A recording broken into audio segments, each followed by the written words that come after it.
I know I hype up all the speakers before they start because that's literally my job, but also because we only bring you really good talks. But Blair is really special, and I will tell you why, because he is actually presenting from the future. So he's in Melbourne, Australia, and it is tomorrow morning. So I think that gives him a little extra cred when it comes to talking about something futuristic like automating your awareness program. So here's Blair from tomorrow. Thanks for the intro, Jen. And look, I am going to be talking this morning, well, this morning my time, the afternoon for many people on the call, about automating your awareness program. I do have a lot to get through, so I will jump through. It's not really working too well on my end. Here we go. I do have a fair bit to get through, but what I do want to do just before I start is just to give a bit of context. So you would have noticed on the previous slide, I lead a team in Telstra, which is a large telecommunications company in Australia called the Cyber Influence Team. And I wanted to touch on this first because I think it provides some really helpful context before I launch into the program we've built and why we've chosen to automate it, but really the thinking behind how we operate. So why influence and not awareness, although we do awareness?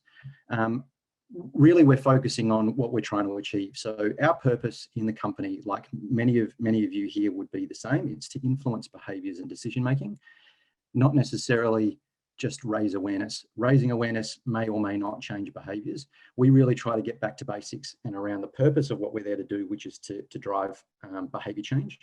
And there's a piece of research that I often, and the team often reflects on, a Harvard study back from a very long time ago in the 50s, which is about social influence, which talks around, and they're very common sense, but I'll walk you through them.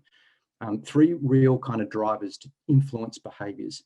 And the 3 we're talking about is firstly compliance, and that's a fairly easy one, that you can change behaviours by forcing people to do them, by putting in punishments or penalties for not complying to something. So you think laws, obviously, but in security, that's generally where we start and finish a lot of the time. We really focus on policies and adherence to policies. But really the 2 other areas that my team focus on much more is around identification and internalization.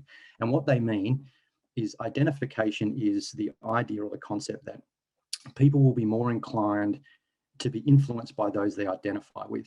So it's about brand and reputation. It's about trust. So actually, a lot of what we do is about changing the security team as opposed to focusing on our stakeholders or our customers or staff across the organization. So how do we make security easier? How do we build a brand within the security team so that people will be more inclined to trust us or to follow the advice and see us as a trusted partner, as opposed to the fun police from security?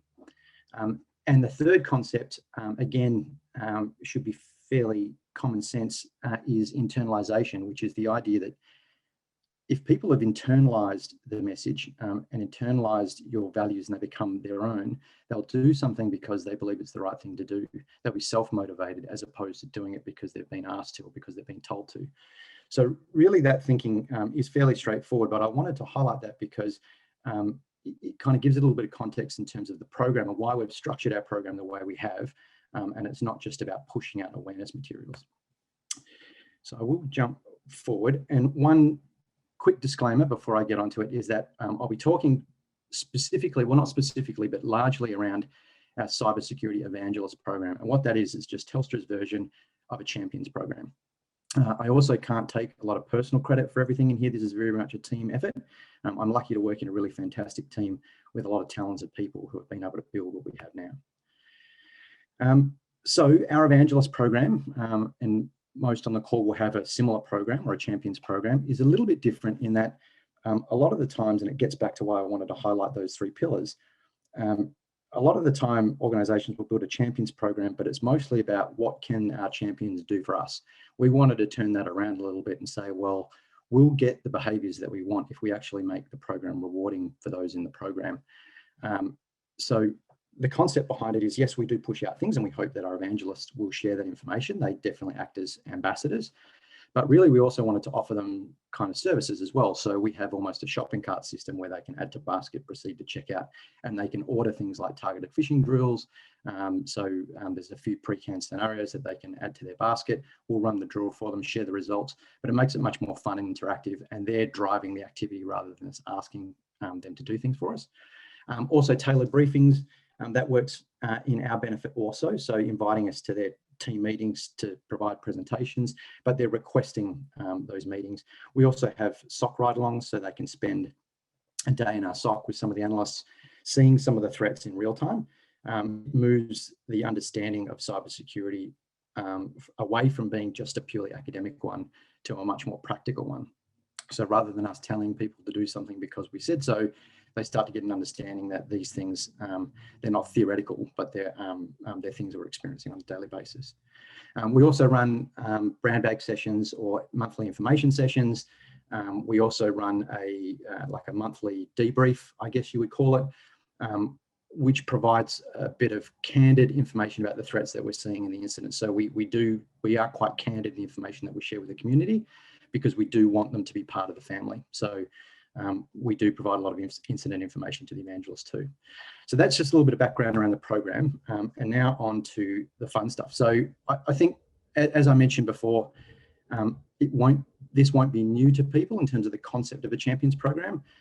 But I think most would also acknowledge on the call that really when you start to build the program, what you end up with is just managing an Excel spreadsheet and a large Outlook distribution list. And if really the purpose behind these programs is to win hearts and minds, as the program grows, you're doing a lot less winning of hearts and minds and just managing an administrative or creating an administrative burden. That definitely happened to us. So I'll give you the backstory and then where we are today. So we started our program with about 50 evangelists a couple of years ago now in 2018. Just as a pilot. That grew to about 160, and you'll see a very big spike there, and that was because we ran something called Project Goldsmith, which was a video that we ran that created a whole lot of attention internally, but also it wasn't sustainable. We're not going to be running those things all the time. So whilst we got a big spike, we're really getting about 4, 5, 6 registrations per month, which wasn't really going to get us the reach that we wanted, given Telstra is an organisation of about 30,000 permanent staff members and plus contractors.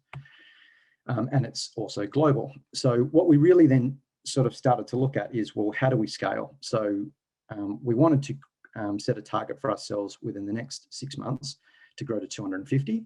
Now, we weren't going to get there. If I go back to there, we're on 160. And in 6 months, we were hoping with about 4 or 5 registrations a month to get to 250.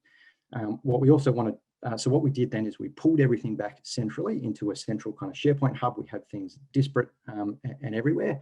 So we wanted to create a central repository, but really what we also wanted to do was automate the processes that we had, because we created that administrative burden. So there were a few processes we already had, some basic ones around registration and onboarding, the order requests I spoke about, so being able to order targeted phishing drills, and event management. We run those monthly information sessions. So what I'm going to show you is a couple of those automations that we've built. Now, what you're looking at here is our intranet page. What used to happen when you register into the program was you had to email someone. You said, hey, look, to join the program, email this individual and we'll sign you up. Now, you didn't know that individual, or maybe you did, maybe you didn't. It might take a few days to then join up or to receive that feedback back. And there was a whole lot of administrative burden in the background to get that person into the program. What we've done now is on the intranet page is by clicking a simple button, you'll be presented with a power app. Now, all the tools that we're using here are freely available Office 365 products. So we're using Power Apps to then generate an app that pulls the information now from Active Directory. You don't need to send us your name, anything like that. It pulls that person's name and adds you to a SharePoint list. So there's nothing that we need to do in the back end. Plus also, and you would have noticed from that video run, you also then what we're capturing is who referred you into the program or how you found out about it. And I'll speak a little bit about that as to why that's been important. That then sets up what we're using as Power Automate. So Power Automate in the background just creates all those flows and those processes that we normally would have manually had to run. So it generates just basically a series of emails, adds people to the distribution lists, gives them access to that SharePoint central hub that I spoke about earlier. but also it allows us to do other things like even email their manager to let them know that they've joined the team. Now, if you think about a program of 250 people, that gets really difficult to manage when people are joining. It's not like we're doing registration periods for a 12-month period. People are joining the program and staying in the program. So if we're getting several people a week join up, we're having to kind of manage that onboarding. That can be really staggered. So we're able to automatically email the manager. They receive an immediate welcome to the team, so they're not having to wait to be signed up. But also, really importantly, we get live real-time stats. So we're using also Power BI. So I can see at any given time who's joining the program, but importantly, I get some information around where they are. I can now start to track other things like order requests and order fulfillment, event attendance, these kinds of things automatically. It gives me much more insight into the program and to be able to better manage it. Now with the onboarding, I can start to now phase the onboarding. So with Power Automate, I can start to say, well, they've joined the program, but after 2 weeks' time, I want to ease them in and I want to say, hey, did you know you can order these activities or these resources are available? I can start to advertise initiatives. So again, you might get an email 2 weeks after you've signed up. You might get another email a month after you've signed up, and I start to ease you in or warm you into the program, no matter when you joined. So it's not a matter of just signing up and hopefully just sink or swim, thrown in the deep end, and hopefully they sort of catch up. But really importantly, I mentioned before, Telstra is a very large organization. Moves and changes can be a problem, that the data integrity gets out of date very quickly. So it also runs a series of automated flows to be able to tidy up those distribution lists and removes people as they leave the organization or moves them into the right business unit. So all that maintenance that we were previously doing with a program at the size that we had is now done automatically in the back end.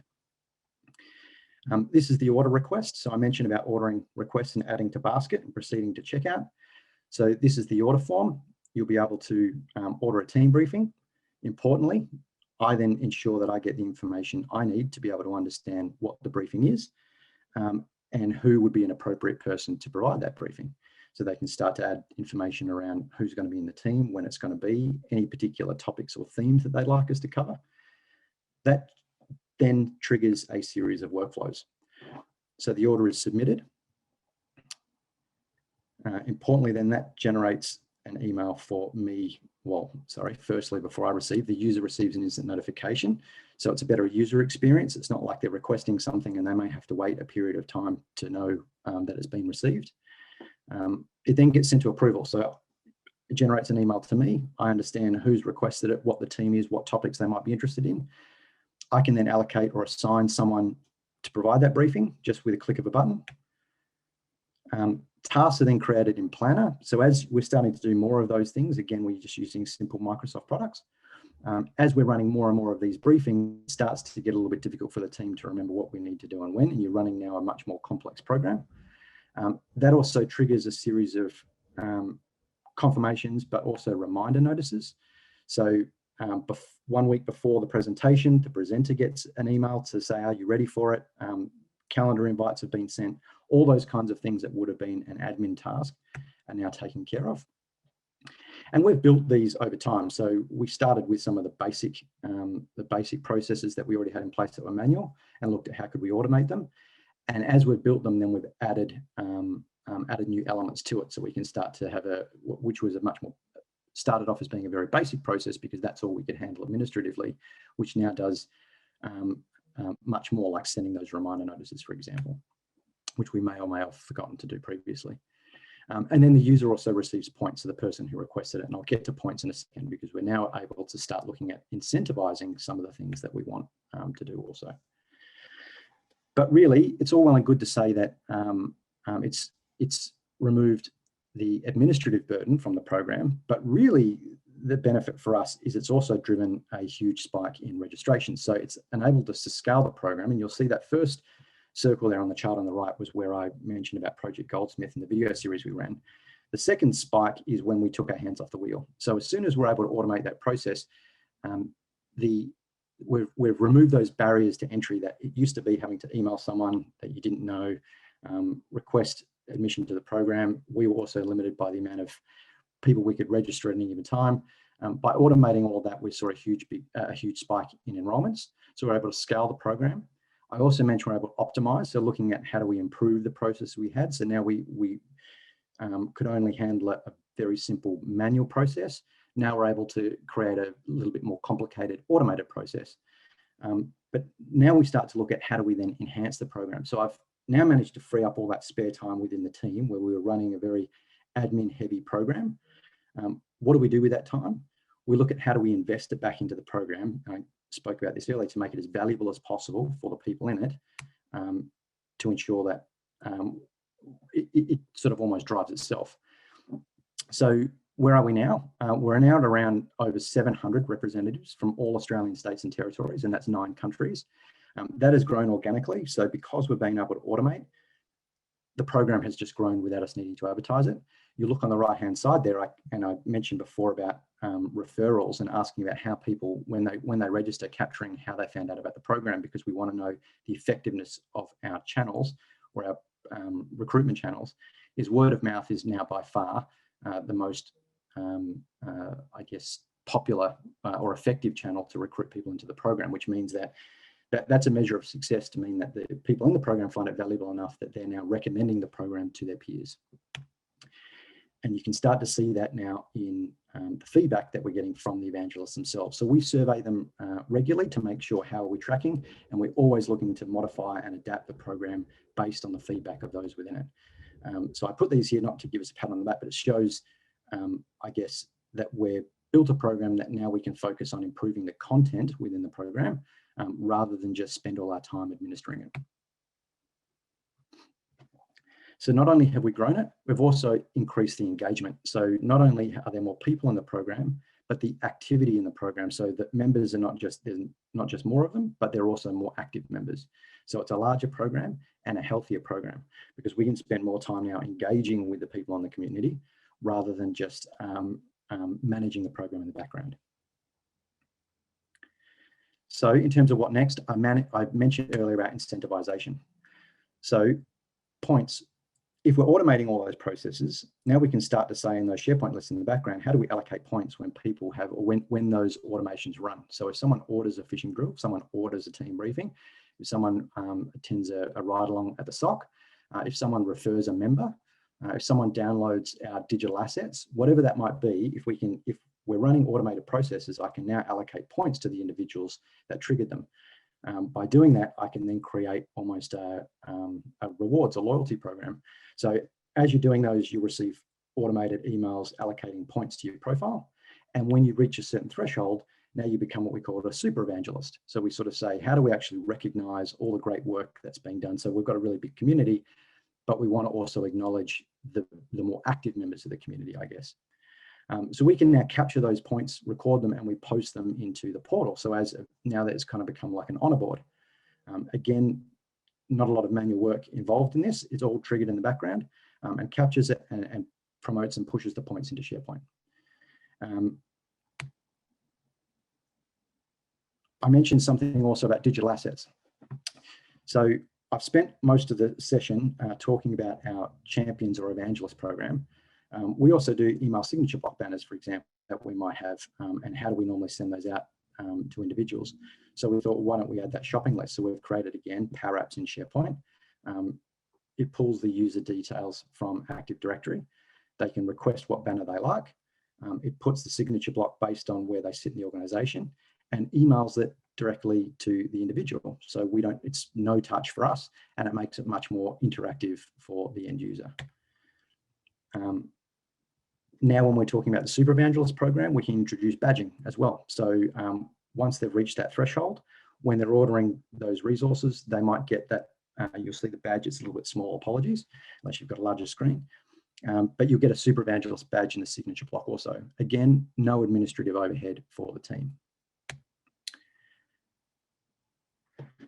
So I will talk about just quickly, and hopefully we'll be able to spend a little bit of time for Q&A, and I will be in the hallway conversation on Slack later, although I know I'm standing between you and the end of the day. But a couple of the other programs that we've run, we're now also looking at automating the processes. So Decoded is a internal news service that we run where we post articles, I guess, internally on the intranet. Decoded has about 800 or 900 subscribers now internally. we can now also automate the registration process to decode it. So again, clicking the button, simple as that, subscribe. I'm now subscribed to the list. So you're now on the distribution list. Maybe there's a new article posted, you get an email automatically saying something you want decoded.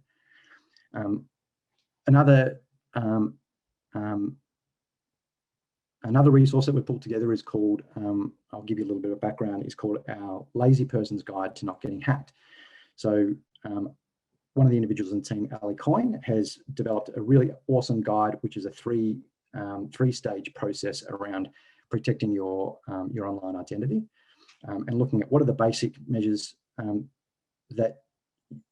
the basic controls that you can apply, and then intermediate, and then expert, and recognizing and understanding that cybersecurity can be quite overwhelming for the individual. So how do we break it down? And we're sort of, it's a little bit tongue-in-cheek the way that it's written, and looking at applying that advice in a phased process. So if you just want to do the basics, start here, and then walking them through and hopefully encouraging them to keep progressing in that journey. So what would ordinarily just be a simple document published online, we've now automated. What we've got is a checklist that you're able to, as you progress through the document, you can then say, yes, these are the controls that I've applied.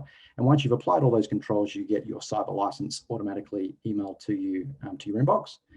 But really the benefit for us is that we can then track and record how people are using the document. So previously we would have published something online and hope for the best. And maybe we might have been able to track reads and opens, but how many people are actually engaging and interacting with the document? But also if we're publishing controls and advice, we can start to get a feel around what are the things that people have actually applied and what haven't they? And that starts to then provide us some insights into where should we target our advice. So if we're finding that less people have